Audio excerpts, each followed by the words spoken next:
Hello everyone, मैं अर्पणा जैन। स्वागत है आपके यूट्यूब चैनल जैन क्लासेस में, जिसमें आज हम पढ़ेंगे फर्स्ट चैप्टर की एक्सरसाइज। इसके पहले जो वीडियो हमने आपको बताया है 7th क्लास का, उसमें हम आपको एक्सप्लेन कर चुके हैं, है ना। आपको देखना पड़ेगा वीडियो में, उसमें हमने आपको एक्सप्लेन किया पूरा चैप्टर। उसके आगे की जो एक्सरसाइज है वो हम इस वीडियो में करेंगे। ओके, शुरू करते हैं। पहला दिया है सर्वान श्लोक का नाम सास्वरम गायद, है ना। आपको जितने भी श्लोक दिए हैं उसको आपको सास्वर वाचन करना है। नेक्स्ट एक्सरसाइज दिया है यथा योग्यम श्लोकासान मेलयत, मतलब आप इसमें क्या दिया है इनने आपको, ये श्लोक एक साइड दे दिए, एक साइड दूसरे श्लोक दे दिए, इनको आपको मैच करना है कि कौन सा श्लोक कहाँ पर सही बैठता है। ठीक है, आपकी बुक में ये सारी चीजें दी हुई हैं। चलो शुरू करते हैं हम। पहला धन धान्य प्रयोगेशु, क्या आएगा इसका, बताओ जल्दी से, क्या बनेगा धन धान्य प्रयोगेशु का। इसको आपको क्या करना है, यहाँ चाहो तो आप नंबर डाल लो, है ना, और फिर नंबर के अनुसार इसको मिला लो। जैसे पहला क्या दिया, धन धान्य प्रयोगेशु विद्याया संग्रहेशु च, पहला क्या बन जाएगा इसका, ये वाला। ये देखो वहां पे, यहाँ पर इसमें इसका सॉल्यूशन भी दिया हुआ है। ठीक है, फिर नेक्स्ट दिया है विस्मयो नाही कर्तव्य क्योंकि बहुरत्ना वसुंधरा, किसी चीज में विस्मय नहीं करना चाहिए, शंका नहीं करनी चाहिए। फिर सत्येन धारते पृथ्वी सत्येन तपते रवि, सत्य से पृथ्वी धारण है और सत्य से ही रवि तपता है। सद्विर विवादम मैत्रीम चा, चौथा ये दिया है ना सदवी किंचरित, मतलब अच्छे लोगों के साथ ही मैत्री और वाद विवाद करना चाहिए और बुरे लोगों से कोई भी व्यवहार नहीं करना चाहिए। फिर नेक्स्ट क्या दिया है, आहारे व्यवहारे चा त्यक्त लज्जा सुखी भवेत, जो आहार और व्यवहार में लज्जा का त्याग करता वही सुखी होता है। ओके, चलो ये देखो, इसको स्क्रीनशॉट ले लो या फिर अपनी बुक में मार्क कर लो, इजी है ये तो एक्सरसाइज, आपकी बुक में सब कुछ दिया हुआ है। नेक्स्ट देखते हैं,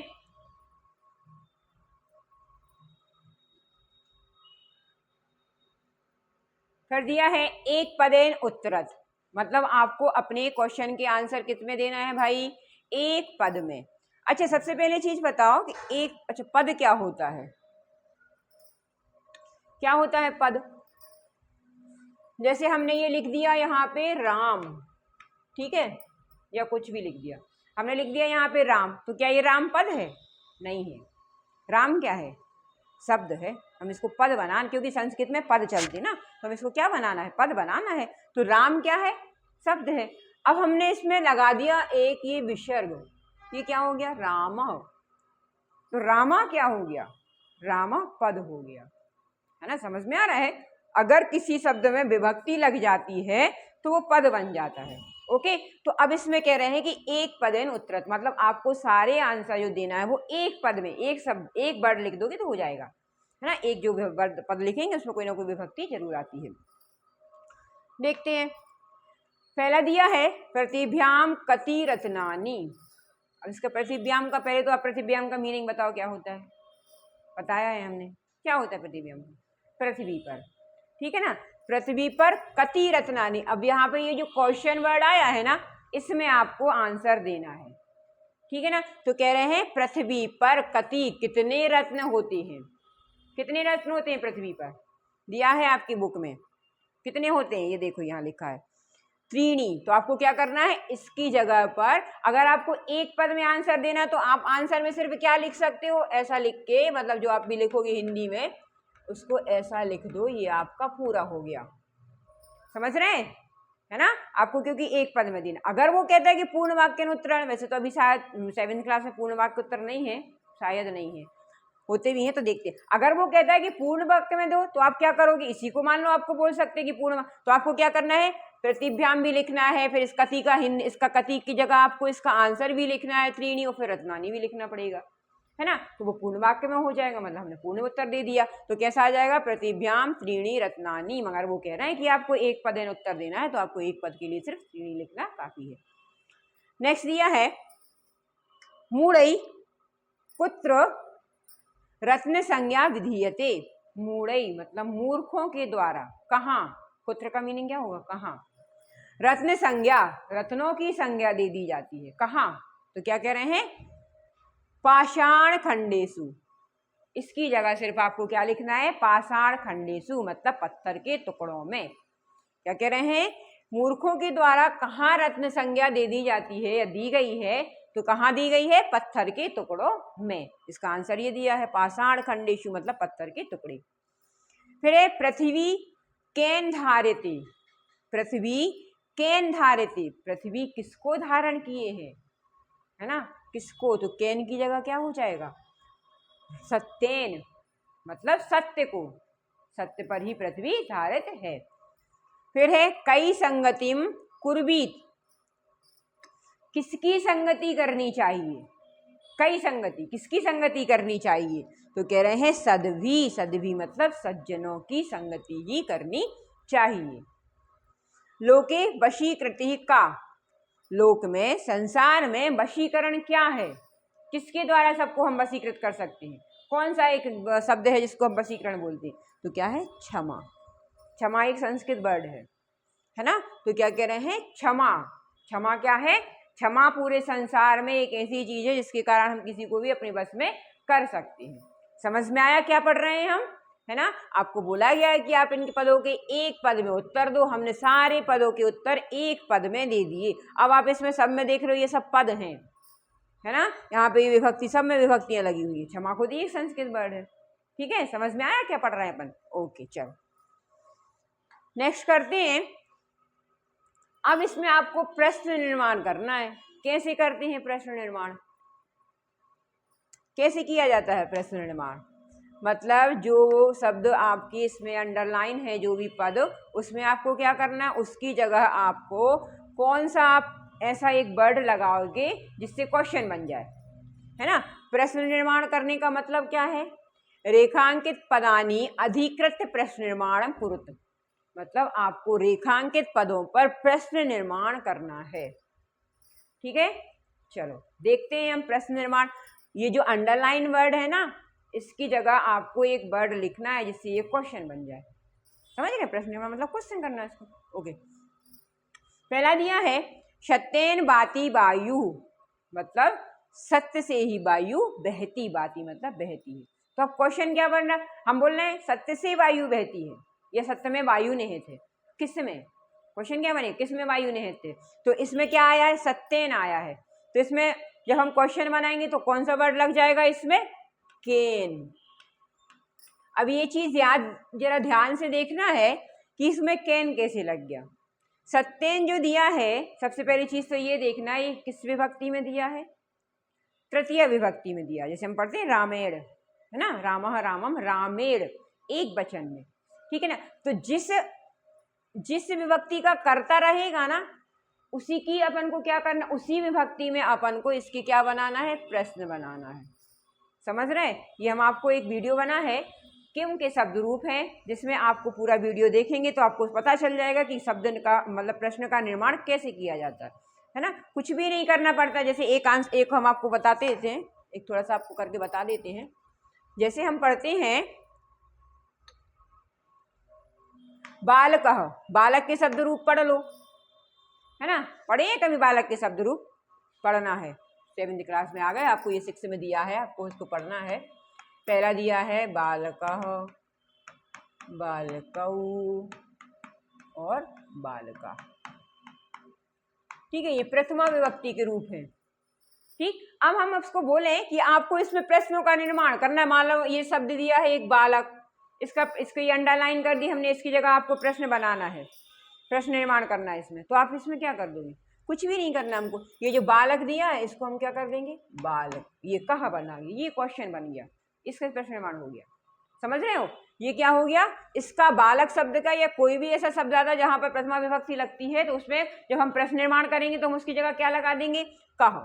जो का शब्द, जितने भी का से शब्द आते हैं वो क्या कहलाते हैं? सब प्रश्न निर्माण है। जैसे हम पूछते हैं कौन, कहाँ, किसका, किसकी, कैसे, कब, ये सारी चीजें क्या हैं? यही तो प्रश्न है। ये इसी से तो प्रश्न बनते हैं, का से, है ना। तो हमको क्या करना है इसमें? अब इसका बनाना है। मान लो कोई शब्द दे दे बाल को या द्वितीय विभक्ति दे दे, तो इसका क्या बन जाएगा? कहू बन जाएगा। अब इसका क्या बन जाएगा?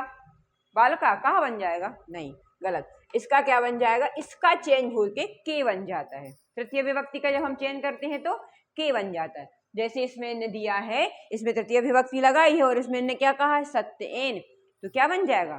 केन बस लगा दो। का लगा के और ना जो का तो केन हो जाएगा। समझ रहे? हम आपको ये बताएंगे किम के शब्द रूप जो दिए हुए होते हैं उसमें पूरे प्रश्न निर्माण सीख जाते हैं। चलिए नेक्स्ट दिया है सदवी एव सहासीत। सदवी एव सहासीत, सज्जनों के साथ ही बैठना चाहिए, है ना। तो शब्द क्या बनेगा, किसके साथ बैठना चाहिए हम, तो क्या आ जाएगा, ये का में आई की मात्रा लगा देंगे हम, सदवी की जगह क्या आ जाएगा, कही आ जाएगा, क्योंकि सदवी क्या है, स्त्रीलिंग शब्द है ना। तो इसका क्या बन जाएगा आंसर, कही, के नहीं बनेगा, कई बन जाएगा। फिर वसुंधरा बहुरत्ना भवती। अब वसुंधरा का बनाना है तो इसकी जगह अंडरलाइन जो वर्ड है इसमें आपको क्वेश्चन बनाना है, तो क्या बनेगा, बहुरत्ना, ये सॉरी वसुंधरा क्या है, स्त्रीलिंग शब्द है ना। अब स्त्रीलिंग और पुल्लिंग में भी थोड़ा सा हमको डिफरेंस देखना पड़ेगा। अभी ये क्या है, एक स्त्रीलिंग शब्द है, तो इसमें स्त्रीलिंग में क्या बन जाता है, का। और अगर मान लो ये पुल्लिंग होता तो क्या बन जाता, कहो। जैसे हम बालिका लिखते हैं, है ना, तो बालिका में तो कोई विसर्ग आता नहीं है, ये जो का आया यही बन गया, और बालक में तो मगर आता है ना। ठीक है, समझ गए क्या करना है इसमें। अगर बालक रहता मगर स्त्रीलिंग और पुल्लिंग में आपको देखना पड़ेगा, क्योंकि वसुंधरा क्या है, एक स्त्रीलिंग शब्द है, अगर पुल्लिंग होता तो वो कह लग जाता और स्त्रीलिंग था तो वो का लग गया। फिर है विद्याया संग्रहेषु त्यक्त लज्जा सुखी भवेत्। विद्या का संग्रह करना में जो लज्जा नहीं करता वो सुखी होता है, तो किसका संग्रह करने में, कश्या, कश्या मतलब किसका, तो इसका क्या बन जाएगा, कश्या, क्योंकि यहाँ पर विसर्ग लगा है तो आपको विसर्ग लगाना है, ये भी क्योंकि स्त्रीलिंग शब्द है ना, तो क्या बन जाएगा, कश्या। समझ में आ रहा है हम क्या पढ़ रहे हैं, है ना। प्रश्न निर्माण को आपको हम एक अच्छी सुंदर सी टेबल बनवा देंगे सरल सा, तो उसमें आपको सब समझ में आ जाएगा। ठीक है, ये कश्या हो। फिर कह रहे हैं सद्भी मैत्रीम कुर्वीत, सज्जनों की मित्रता करनी चाहिए, है ना। तो किसकी मित्रता करनी चाहिए, तो इन्होंने क्या कहा है, मैत्रीम, मैत्रीम, है ना। तो शब्द क्या बन जाएगा, किम, किसकी, किम या काम भी हो सकता है इसका। ठीक है, ऐसे आपको ये प्रश्नों के निर्माण करना है। नेक्स्ट एक्सरसाइज दी है प्रश्नामुत्तराणी लिखत, प्रश्नानाम उत्तराणी लिखत, इसका सब करेंगे तो क्या बन जाएगा, प्रश्नों के उत्तरों को लिखिए। अब आपसे ये कुछ प्रश्न कर रहे हैं जिनके आपको आंसर देना है। चलो फिफ्थ एक्सरसाइज है ये, आंसर देखते हैं इसके क्या दिया है।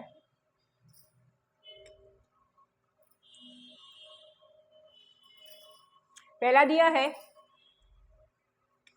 कुत्र विस्मयः न कर्तव्य। अभी हम आपको बता रहे थे ना कि आपको पूर्ण वाक्य में आंसर आ सकते हैं, पूर्ण वाक्य मतलब वो थोड़ा सा बड़ा हो जाएगा, है ना। तो इनने ये तो नहीं लिखा है कि पूर्ण निर्माण करो, पूर्ण वाक्य में लिखो, मगर इनने ये लिख दिया कि प्रश्नानाम उत्तराणी लिखा, मतलब प्रश्नों के उत्तर को लिखिए, है ना। तो ये थोड़े बड़े क्वेश्चन आंसर हो जाएंगे।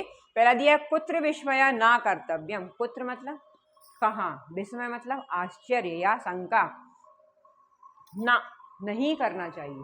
क्वेश्चन पूछ रहे हैं कहाँ पर आश्चर्य या शंका नहीं करनी चाहिए, तो आंसर हमारे पास पता है हमें कहाँ कहाँ नहीं करना है, दान में, तप में, शौर्य में, विनय में, विज्ञान में, नय में, यहाँ पर हमको नहीं करनी चाहिए। फिर से देखो इसको, क्वेश्चन को, क्वेश्चन दिया है कुत्र विस्मय ना कर्तव्यम, हमें कहाँ पर विस्मय नहीं करना चाहिए, तो आंसर है दाने, तपसी, शौर्य, विज्ञाने, विनये, नये, चा, है ना। यहां तक हम पूरा लिखेंगे, फिर विस्मय ना, इसकी जगह आपको आंसर देना है, कुत्र की जगह, जो क्वेश्चन वर्ड है उसकी जगह आपको आंसर देना पड़ता है। ठीक है, तो क्या कह रहे हैं, दाने, तपसी, शौर्य, विज्ञाने, विनय, नई, चा लगाना, चा मतलब और, है ना, विस्मय ना कर्तव्य। फिर दिया है प्रतिभ्याम त्रीणी रत्नानि कानि, पृथ्वी पर 3 रत्न कौन से हैं, है ना। पृथ्वी पर 3 रत्न, तो ये जो कानी शब्द आया है ना, इसमें हमको क्या करना है, इसमें हमको इसको हटा के इसमें हमको आंसर देना है। तो अपन क्या कर सकते हैं, इसको आगे से भी लिख सकते, पीछे से भी लिख सकते। आप इसमें ऐसा भी लिख सकते हो कि प्रतिभ्याम त्रीणी रत्नानि, फिर डैश लगा दो, फिर उनको नाम लिख दो, जल अन्नम सुभाषितम। या आपको ऐसा भी लिख सकते हो, जल अन्नम सुभाषितम चा त्रीणी रत्नानि संति, संति मतलब हैं, बताते अपन हिंदी में बोलेंगे तो क्या बोलोगे, कोई तुमसे पूछेगा पृथ्वी पर कौन से 3 रत्न हैं, तो क्या दो, जल अन्न सुभाषितम, पृथ्वी पर 3 रत्न हैं, या पृथ्वी पर 3 रत्न हैं, उनके नाम लिख दिए हमने, है ना। ऐसे आपने इसको करना है। ओके, फिर नेक्स्ट है त्यक्त लज्जा कुत्र सुखी भवेत। त्यक्त लज्जा मतलब लज्जा का त्याग करके कौन सुखी होता है, लज्जा का त्याग करके कौन सुखी होता है। इसमें दिया है त्यक्त लज्जा कुत्र सुखी भवेत, कहाँ पर हमको लज्जा का त्याग कर देना चाहिए, कहाँ पर हमको लज्जा छोड़ देना चाहिए। तो कह रहे हैं धन्यान्य प्रयोगेषु विद्यायाः प्रयोगेषु आहारे व्यवहारे चा सब में लगाना है, क्योंकि देखो एक चीज नहीं आ रही, 2 भी नहीं आ रही, 3-4 चीजें आ रही हैं, तो आप उसको सब में चा लगाएंगे, चा मतलब और। तो क्या कह रहे हैं, धन धान्य प्रयोगे विद्याया संग्रहेषु आहारे व्यवहारे चा त्यक्त लज्जा सुखी। अब ये नहीं लगा देना, इसको अलग कर देना है ना, इसको हटा देना है। अब पुत्र को क्वेश्चन वर्ड साथ में नहीं आता, हम क्वेश्चन में क्वेश्चन नहीं करते हैं, है ना, तो ये चीजें यहाँ से हट जाएंगी। ये आपको हटा देना है, ये आपको हटा देना है, ये आपको हटा देना है, समझ में आ गया। ये आपको इस प्रकार से इनके आंसर देना है। ओके, नेक्स्ट है पहला है अधोलिखित पदेषु धातव के संति।